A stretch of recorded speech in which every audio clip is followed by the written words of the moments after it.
Buonasera. È il catasto in queste ore l'ultimo problema per molti italiani. Domani partirà la campagna promossa da Presidenza del Consiglio e Ministero delle Finanze per fornire le informazioni necessarie sull'imposta straordinaria sugli immobili. In molte città proseguono le lunghe file davanti agli uffici del catasto. Il governo, ha detto il sottosegretario alla Presidenza del Consiglio Fabbri, consiglia di non drammatizzare, di non fare lunghe file dato che la patrimoniale si paga dal 1° settembre e per quella data scatteranno le iniziative che faciliteranno i calcoli dei contribuenti. Fabbri ha confermato l'impegno dell'amministrazione finanziaria, anche attraverso i mezzi di informazione, per fornire ai cittadini tutte le informazioni in merito. Da oggi l'ente Ferrovie è una società per azioni. Il CIPE, il Comitato Interministeriale per la Programmazione Economica, ha dato il via libera alla privatizzazione dell'ente. Si tratta di una società unica che agirà su 3 aree diverse, una commerciale, una non commerciale e un'area di diversificazioni. La commerciale gestirà 6.000 km di rete e dovrà consentire margini operativi netti dal 1996. L'area non commerciale è quella di vero servizio pubblico con una rete di 10.000 km. L'area delle diversificazioni comprende tutto il patrimonio immobiliare del vecchio ente e una serie di attività diverse.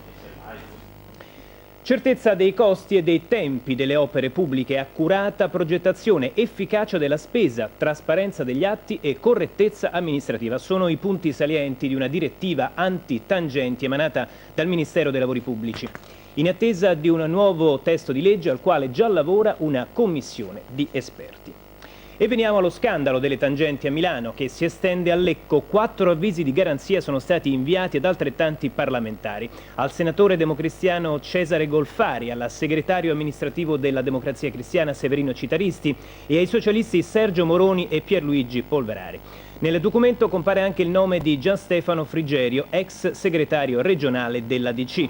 Il reato contestato è quello di concorso in corruzione per presunte tangenti incassate per la costruzione del nuovo ospedale di Lecco. Golfari e Polverari si sono dichiarati innocenti. Intanto l'assessore regionale Antonio Simone, DC, interrogato oggi dai magistrati, si è dimesso dall'incarico. E nel carcere di San Vittore Loris Zaffra, capogruppo socialista al Consiglio Comunale di Milano, si è avvalso della facoltà di non rispondere alle domande dei magistrati.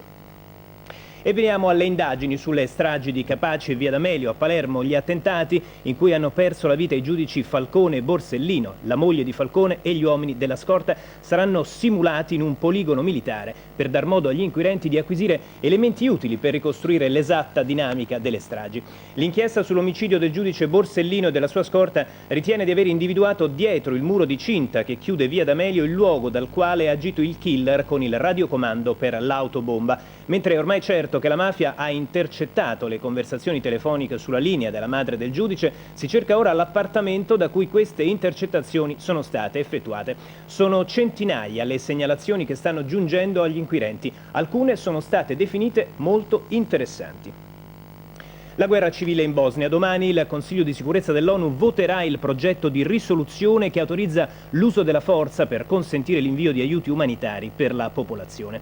Oggi da Sarajevo è partito un convoglio di 300 persone, tra donne e bambini, che è riuscito a lasciare la capitale bosniaca fortunatamente senza danni. Intanto i serbi stanno cercando di espellere 28.000 persone, in maggioranza musulmani, dalla Bosnia settentrionale, in quella che funzionari delle Nazioni Unite definiscono la più grande operazione di epurazione etnica mai intrapresa nella regione. Nelle prime ore di stamane Sarajevo è stata nuovamente bersaglio dell'artiglieria serba e scontri violenti sono segnalati nella zona di Visegrad. Come tutte le estati, anche quest'anno Aosta ospita il Festival internazionale dei concerti per organo, ma ieri sera l'attrattiva principale del concerto è stato il giovanissimo solista di tromba che si è affiancato all'organo. Vediamo. Ha solamente 15 anni il solista russo Sergei Nakariakov, un'età inconsueta per il suo strumento, la tromba, ma non gli manca certo la padronanza tecnica per affrontare le più difficili trame dei compositori del barocco.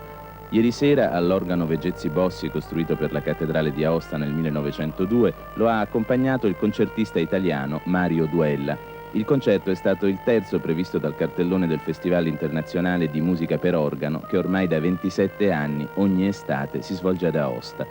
Il binomio di organo e tromba è sempre presente nel programma della rassegna perché costituisce un'accoppiata vincente di sicuro fascino.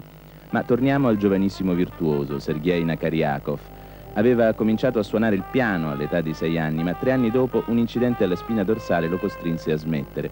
È passato dunque alla tromba per scoprire che questo strumento era davvero fatto per lui. Il suo virtuosismo ha già fatto parlare di Nakarjakov come del Paganini della tromba. Ha già suonato, oltre che nelle principali città dell'ex Unione Sovietica, anche a New York e nelle maggiori capitali europee. Il suo concerto di Aosta è stato il primo in Italia.